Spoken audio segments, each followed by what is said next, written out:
it's very clear, at least for men under the age of 40 or 50, the risk of myocarditis is far higher from the vaccine than from COVID. Now, the population level, this is kind of the big gaslighting, is like, well, no, the COVID causes higher rates of myocarditis than the vaccine does. And that's kind of true on a population level, but that's not how you do medicine, right? You don't, I don't judge whether to get the vaccine based on overall on a population level, there potentially being higher myocarditis. Right, if there's 13% of the public that have diabetes, we don't treat you for diabetes. Yeah, exactly. And there's some interesting distinctions that cardiologists like Dr. Anish Koka, who runs a cardiology clinic in Philadelphia, have made between myocarditis from COVID, which is very, very different and presents very differently than myocarditis from the vaccine. Oh, really? I didn't know that. Yeah, well, because myocarditis from the vaccine is occurring to very different people than myocarditis from COVID. And I'm not going to go into the nitty-gritty of what the differences are, but to put it kind of simply, it's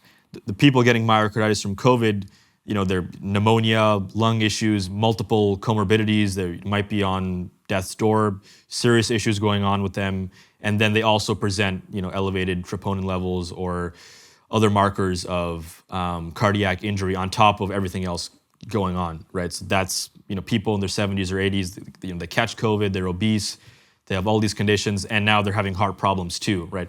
That is fundamentally very different from myocarditis from the vaccine, which overwhelmingly happens. And it's hard to know what exactly the risks are, and there's some interesting nuances there that we can pick apart. But it's myocarditis from the vaccine is happening to healthy people who have very little to benefit from the vaccine. People like myself, right? Young males.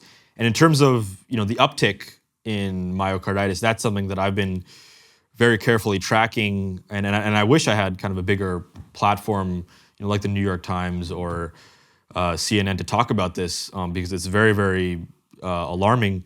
Early on, I was tracking different countries that have databases on myocarditis rates year after year. Countries like, this is on my Substack, France, Germany, Sweden, Israel, as well as some US hospitals show massive upticks in myocarditis cases in 2021, not 2020. So places like France and Germany saw 50 to 75% increases in myocarditis cases in 2021.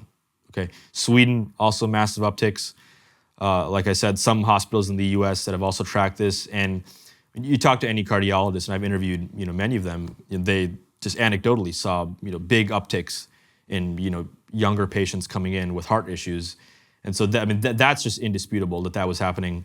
There's one study that was published in the scientific journal Nature, and that I think that is one of the most interesting data points, which showed, this was MIT researchers and Dr. Retzif Levy led the study, and he tracked 911 calls before and after and during the distribution of the vaccine, because Israel keeps a close database on health problems and on 911 calls, and he found just very, very clear, alarming correlations in, these are myocarditis cases happening in Israel, and then vaccines are distributed, and then sudden spike in 911 calls for acute cardiovascular events. This is all peer-reviewed, published in Nature. You have the first vaccine dose and the second vaccine dose, and you see massive upticks in people calling in for cardiac arrest, acute coronary syndrome, acute myocardial injuries, people coming in with chest pains, like massive uptick. And then there's been all this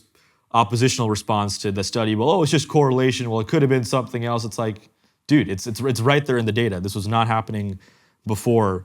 And obviously correlation is not causation, but when it's that crystal clear, right, vaccines are pushed, to the Israeli public, and then massive upticks in people calling in for acute cardiovascular issues. I look at facts like that, and my sort of objective, kind of sober-minded side does not want to really believe that and wants to kind of reject that. Like, there must be something wrong with that. But if that is true, which it is, it's like we have caused irreparable harm in public trust, in people's health. We have destroyed the reliability of these institutions.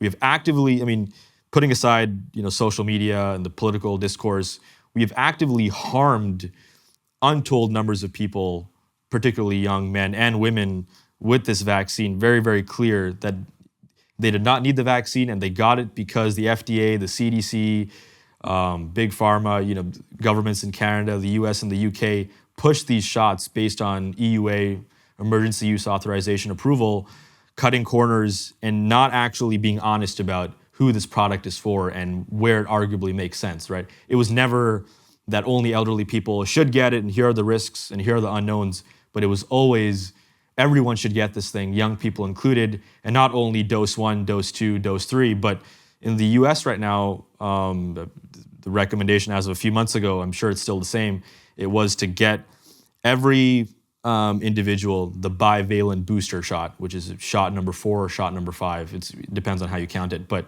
everyone, and they moved it down to 6 months old. Your 6-month-old should get their 4th or 5th booster shot. Like it makes no sense at all. And now the uptake's very low too, right? The people getting their 4th or 5th shots is like 5-10%. It's very, very low. And among young people, it's basically zero. But this is what they're actively pushing. And that to me is just, incredibly just, offensive to us as people. Like we want to care about our bodies and we want to be very careful about, being healthy and about, living a long, healthy, happy life. But what's happened over the past couple of years has been an absolute attack on our own autonomy and our own personal God-given health that we only have one shot at this, right? And if you're mass recommending, mass prescribing interventions, vaccines that are harming young people's hearts, and again, this is not everyone. It's still, if we're talking about risk ratios, it's something like 1 in 2,000, 1 in 3,000 risk of myocarditis in young people. So, so if you got 10 people together and, they all got the vaccine, I would bet that none of them got myocarditis because it's a very small number. But when you multiply that on a population level, suddenly you end up with hundreds and hundreds and thousands of cases of cardiac injuries that were absolutely uncalled for and were not at all needed for the risk of the virus.